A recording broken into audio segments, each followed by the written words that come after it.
नमस्कार। चुनाव आयोग ने रोक लगा रखा है कि किसी तरह का सर्वे, किसी तरह की भविष्यवाणी चुनाव के संदर्भ में बाहर ना आए। फिर भी जो अपने आप को चुनाव विशेषज्ञ कहते हैं, मानते हैं, या जिनको समाज मानता है, वे अपनी भविष्यवाणी बता रहे हैं और वह खूब चर्चित हो रहा है। लोग उसको पढ़ रहे हैं, लोग उसको देख रहे हैं, लोग उसको सुन रहे हैं। चुनाव विशेषज्ञ योगेंद्र यादव का 4.5 मिनट का एक वीडियो वायरल हुआ था, जिसमें योगेंद्र यादव ने कहा था कि बीजेपी की हालत खराब हो गई है और उससे बमुश्किल 240 सीटें आएंगी। बीजेपी और उसके सहयोगी दल यानी एनडीए को 268 सीटें आएंगी। केंद्र में सरकार बनाने के लिए 272 सीटें आवश्यक है। इस बीच योगेंद्र यादव के चर्चित वीडियो के लगभग 10 दिनों के बाद एक और चुनाव विशेषज्ञ प्रशांत किशोर ने कई टीवी चैनलों को इंटरव्यू दिया है। उसमें एक मोजो स्टोरी है, बरखा दत्त अपना चैनल चलाती है, उसका नाम मोजो स्टोरी है। प्रशांत किशोर ने मोजो स्टोरी से बात की, एनडीटीवी के संजय पुगलिया से बातचीत की और तेलंगाना का एक टीवी चैनल है आरटीवी, उससे बात की। मैं ये नहीं कहता कि सारे चुनाव विशेषज्ञ हरिश्चंद्र हैं। चुनाव के मौसम में इस तरह के इंटरव्यू करवाए जाते हैं और इस तरह के वीडियो भी जारी करवाए जाते हैं।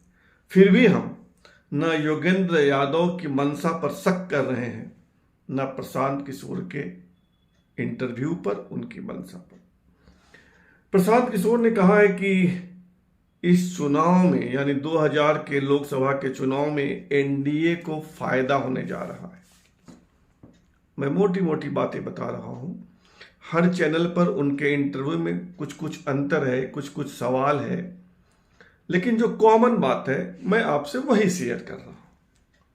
वे कह रहे हैं, यानी प्रशांत किशोर कह रहे हैं कि एनडीए को फायदा होने जा रहा है। और यह कहना कि पिछले 5-6 माह में बहुत कुछ बदल गया है, ऐसा कुछ नहीं है। देश का मिजाज, देश का माहौल 5-6 माह पूर्व जैसा था, आज भी वैसा ही है। कोई बड़ा उलटफेर नहीं हुआ है। प्रशांत किशोर का यह बयान इस मायने में महत्वपूर्ण है कि श्री अरविंद केजरीवाल, श्री राहुल गांधी, श्री तेजस्वी यादव, श्री अखिलेश यादव, श्री मल्लिकार्जुन खड़गे, ये 4 नाम मुझे याद है, ये ठोक ठोक कर दावा कर रहे हैं कि 4 जून को नरेंद्र मोदी प्रधानमंत्री नहीं रहेंगे, केंद्र में बीजेपी की सरकार नहीं रहेगी। लेकिन चुनाव विशेषज्ञ श्रीमान प्रशांत किशोर का दावा है कि कोई बड़ा उलटफेर नहीं होने जा रहा है।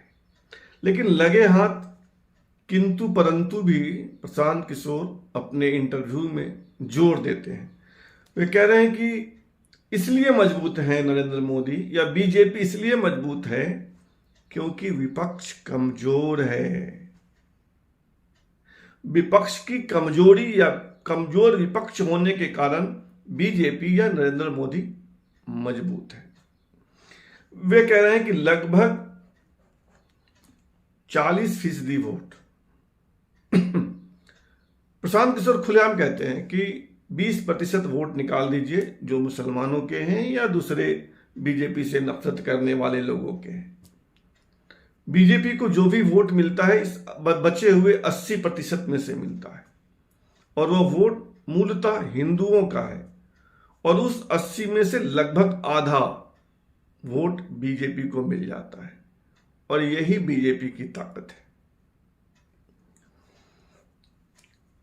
प्रशांत किशोर कह रहे हैं कि 400 पार का जो स्लोगन है बीजेपी का, ये एक स्लोगन है, ये एक टारगेट है, लेकिन ऐसा नहीं होने जा रहा है।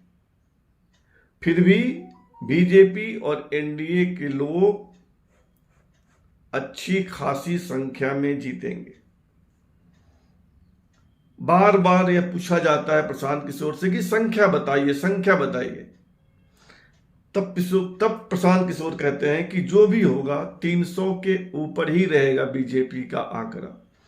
2019 के चुनाव में बीजेपी को 303 सीटें मिली थी और प्रशांत किशोर कह रहे हैं कि 2004 में भी 2024 में भी 300 के ऊपर रहेगा।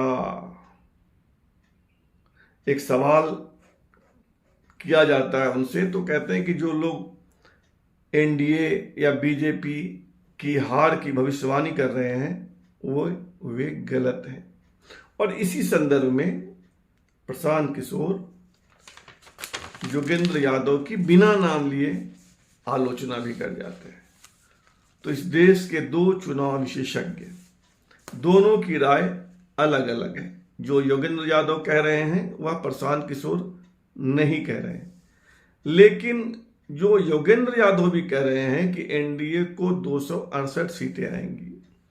सरकार बनाने के लिए 272 चाहिए, यानी 4 कम, तो 4 का जुगाड़ तो हो जाता है। चाहे बीजू जनता दल कर दे, चाहे वाईसीआर कांग्रेस कर दे, सरकार तो मोदी की बनती हुई दिख रही है। नमस्कार, धन्यवाद, फिलहाल इतना ही। एक बात बिल्कुल क्लियर है, चुनाव मोदी जी भाजपा एनडीए जीत रहे हैं, लेकिन मोदी जी की जो अपनी व्यक्तिगत छवि है, लोकप्रियता है, उसमें बहुत गिरावट आई है। और ये गिरावट आज नहीं आई है, पिछले कई महीनों सालों से वो धीरे धीरे गिरावट, एंटी इनकम्बेंसी सेट इन हो रही है। ये आंकड़ों में दिख रहा है, सारे एनालिटिक्स में दिख रहा है, मोदी जी के रैलियों में दिख रहा है, उनके इंटरव्यूज और उनके मीटिंग के टीआरपीज में दिख रहा है। आप गूगल एनालिटिक्स उठाकर देख लीजिए, मोदी जी का कंपैरिजन कर लीजिए district by district. The traction which he had, the chatter he had around his name in 2019 is no longer there. अब कुछ लोग उनके जो समर्थक हैं वो ये कह सकते हैं भी ये तो नेचुरल बात है, 10 साल से प्राइम मिनिस्टर है, थोड़ा बहुत तो नीचे होगा ही होगा, लेकिन ये उनके लिए चिंता का कारण होना चाहिए। ये ऐसे है कि आप सेंचुरी तो बना रहे हैं, लेकिन एक सेंचुरी आपने फ्लॉलेस बनाई और एक सेंचुरी आपने 6 कैच ड्रॉप के बाद बनाया। तो ये चुनाव वो जीत रहे हैं, लेकिन ये चुनाव इसलिए जीत रहे हैं कि उनके 6 कैच ड्रॉप किए गए। विपक्ष ने उस तरह की तैयारी नहीं की, उनको घेरा नहीं, अपनी ताकत नहीं बनाई, वरना वो 20 पर भी आउट हो सकते थे।